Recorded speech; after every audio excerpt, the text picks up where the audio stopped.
আমাদের দলের প্রতিষ্ঠা বার্ষিকীর মতো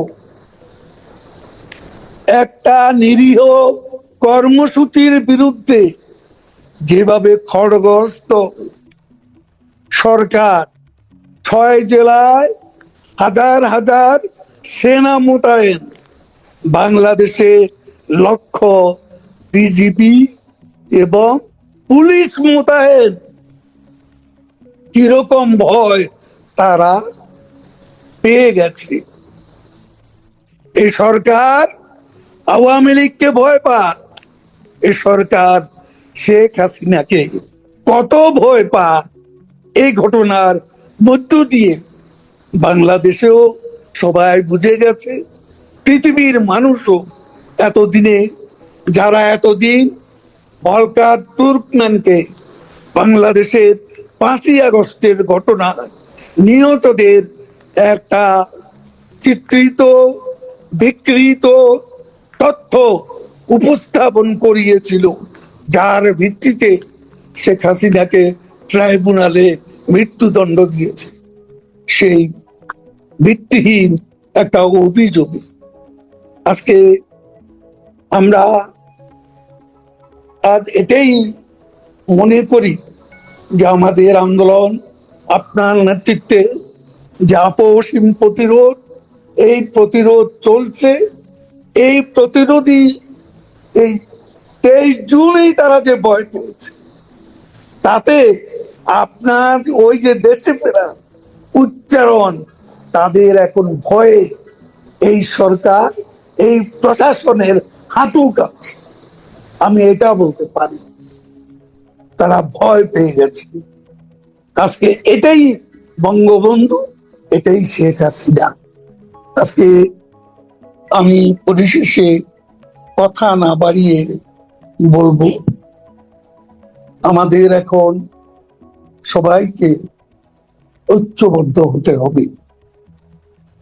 আমাদের অবজেক্টিভ কন্ডিশন, আমাদের নেত্রীর নেতৃত্বে, তার কথা, তার সাহসী উচ্চারণে আমাদের সাবজেক্টিভ অবজেক্টিভ কন্ডিশনের চেহারা আজকে রক্তস্রোতের মধ্যে ফুটে উঠেছে, জেল জুলুম নির্যাতনের মধ্য দিয়ে ফুটে উঠেছে। আজকে এই সরকার, তারা সেই 5 আগস্ট থেকে যাদের ক্ষমতার ভিত হচ্ছে লাইস, ডিসিট এন্ড ডেলিউশন, এই 3টা বিষয়, এই প্রতারণা, মিথ্যাচারের শাসন এখনো বাংলাদেশে চলছে। এই প্রতারণার দুর্গ ভেঙে ফেলতে হবে, এই প্রতারণার দুর্গে আঘাত আনতে হবে। এবং আপনার এই বক্তব্যে উচ্ছ্বাসী উচ্চারণে ওদের প্রাসাদে আজকে ভাঙ্গন শুরু হয়ে যায়। এখন আপনাদের উদ্দেশ্যে বক্তব্য রাখবেন বাংলাদেশ আওয়ামী লীগের সংগ্রামী সাধারণ সম্পাদক জননেতা জনাব ওবায়দুল কাদের। এখন আপনাদের উদ্দেশ্যে বক্তব্য রাখবেন।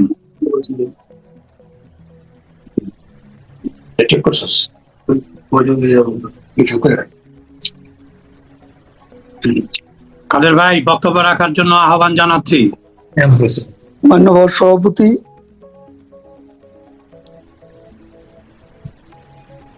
বীর প্রসবনী বাংলার বীর কন্যা, বঙ্গবন্ধু কন্যা দেশরত্ন শেখ হাসিনা, আমার সহকর্মী বৃন্দ, আজকে আমাদের প্রিয় জন্মভূমি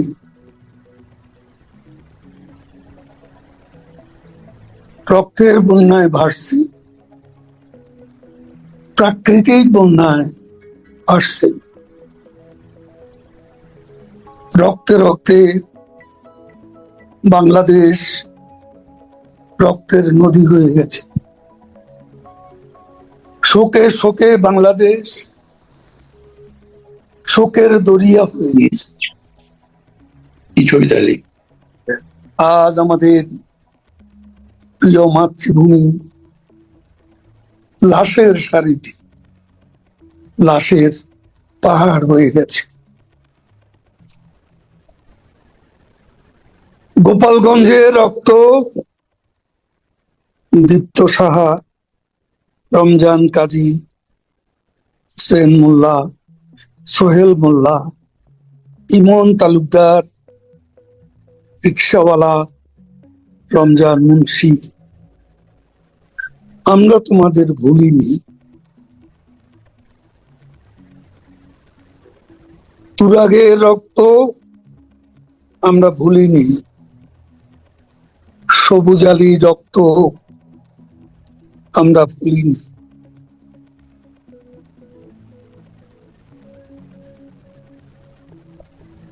আজ যে কথাগুলো অনেকেই বলে গেছেন, আমি তার পুনরুক্তি করতে চাই না,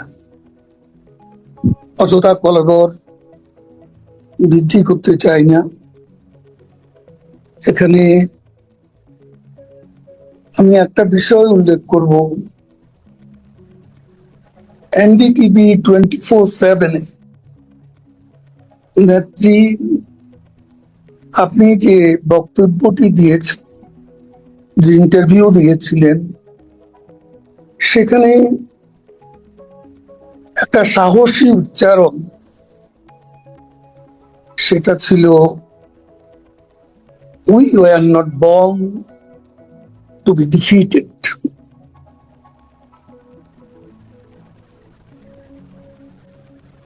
পরাজিত হওয়ার জন্য আমরা জন্ম নেইনি।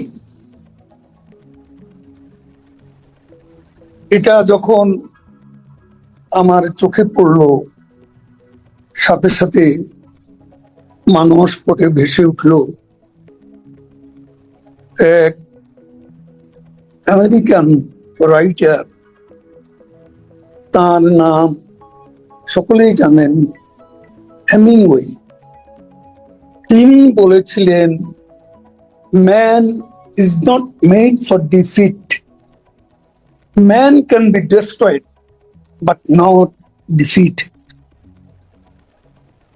তখনই আপনার এই সাহসী উচ্চারণ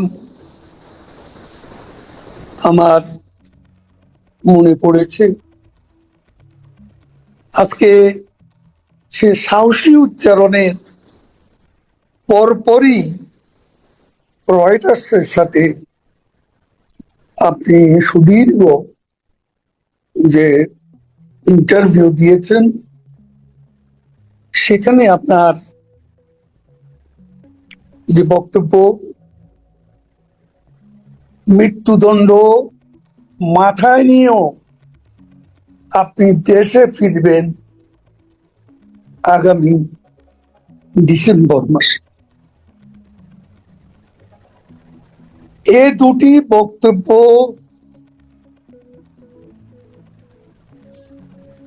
সারা দুনিয়ায় আমি বলবো আলোড়ন সৃষ্টি করেছে।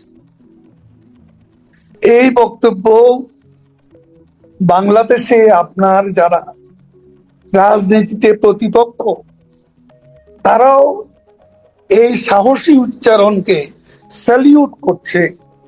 বিশেষ করে আপনি দেশে ফিরবেন মাথায় মৃত্যুদণ্ড।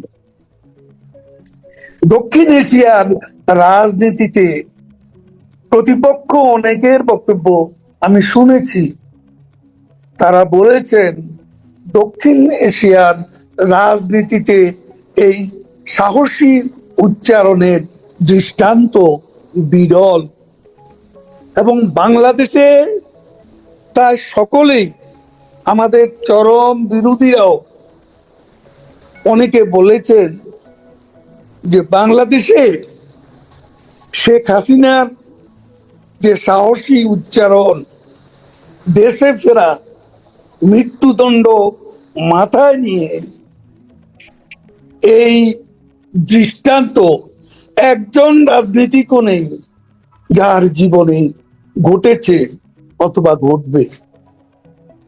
এটা কেবল বঙ্গবন্ধু কন্যা শেখ হাসিনার পক্ষেই সম্ভব এই সাহসী উচ্চারণ করা।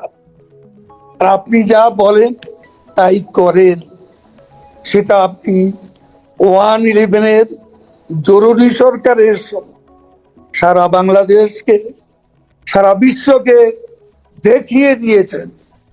আপনার মাথায় সেখানেও হুলিয়া, সেখানেও আপনার বিরুদ্ধে মামলা, সেই সব মাথায় নিয়ে শত বাধার প্রাচীর অতিক্রম করে আপনি ঠিকই বাংলাদেশে চলে গিয়েছেন। এই জন্যই আজ বাংলাদেশের মানুষ বিশ্বাস করে সেদিনের যে সাহসী নেত্রী, তার এই বক্তব্যের বাস্তবতা বাংলাদেশে হবে এ ব্যাপারে মানুষ যেমন নিশ্চিত, আমাদের প্রতিপক্ষরাও, আমাদের শত্রুরাও অনেকে নিশ্চিত হয়ে গেছে। এই দুটি বক্তব্যের জন্য নেত্রী আপনাকে স্যালিউট করি। আপনার কণ্ঠে উচ্চারণ আমাদেরও সাহস জুগিয়েছে, আমাদের কর্মীরা সাহস পেয়েছে। আজকে নেত্রী আপনার গত 1 বছরের অধিক সময়ে আপনার যে পরিশ্রম, আপনার যে ত্যাগ, সারা বাংলাদেশে কর্মীদের সাথে আপনার যে সংযোগ, সেটা কিন্তু বৃথা যায়নি। আমি এজন্যই বলবো যে সেটা বৃথা যায়নি, কারণ আপনার আমাদের দলের প্রতিষ্ঠা বার্ষিকীর মতো একটা নিরীহ কর্মসূচির বিরুদ্ধে যেভাবে খড়গহস্ত সরকার 6 জেলায় হাজার হাজার সেনা মোতায়েন, বাংলাদেশে লক্ষ বিজিবি এবং পুলিশ মোতায়েন, কিরকম ভয় তারা পেয়ে গেছে। এই সরকার আওয়ামী লীগকে ভয় পায়, এই সরকার শেখ হাসিনাকে কত ভয় পায়, এই ঘটনার মধ্য দিয়ে বাংলাদেশেও সবাই বুঝে গেছে, পৃথিবীর মানুষও এতদিনে, যারা এতদিন ভলকার তুর্কম্যানকে বাংলাদেশের 5ই আগস্টের ঘটনা নিহতদের একটা চিত্রিত বিকৃত তথ্য উপস্থাপন করিয়েছিল, যার ভিত্তিতে শেখ হাসিনাকে ট্রাইব্যুনালে মৃত্যুদণ্ড দিয়েছে, সেই ভিত্তিহীন একটা অভিযোগে আজকে আমরা আজ এটাই মনে করি যে আমাদের আন্দোলন আপনার নেতৃত্বে যে আপসীম প্রতিরোধ, এই প্রতিরোধ চলছে। এই প্রতিরোধী এই 23 জুনই তারা যে ভয় পেয়েছে, তাতে আপনার ওই যে দেশে ফেরা উচ্চারণ, তাদের এখন ভয়ে এই সরকার, এই প্রশাসনের হাঁটু কাঁপছে। আমি এটা বলতে পারি, তারা ভয় পেয়ে গেছে। আজকে এটাই বঙ্গবন্ধু, এটাই শেখ হাসিনা। আজকে আমি পরিশেষে কথা না বাড়িয়ে বলবো, আমাদের এখন সবাইকে ঐক্যবদ্ধ হতে হবে।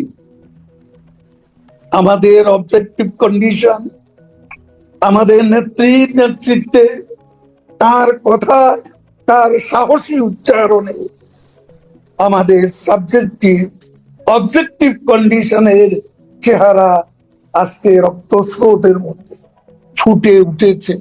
জেল জুলুম নির্যাতনের মধ্য দিয়ে ফুটে উঠেছে।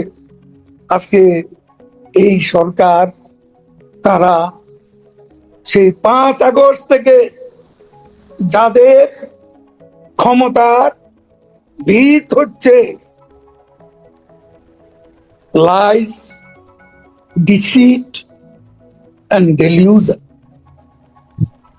এই 3টা বিষয়, এই প্রতারণা, মিথ্যাচারের শাসন এখনো বাংলাদেশে চলছে। এই প্রতারণার দুর্গ ভেঙ্গে ফেলতে হবে, এই প্রতারণার দুর্গে আঘাত আনতে হবে এবং আপনার এই বক্তব্যে উচ্ছ্বাসী উচ্চারণে ওদের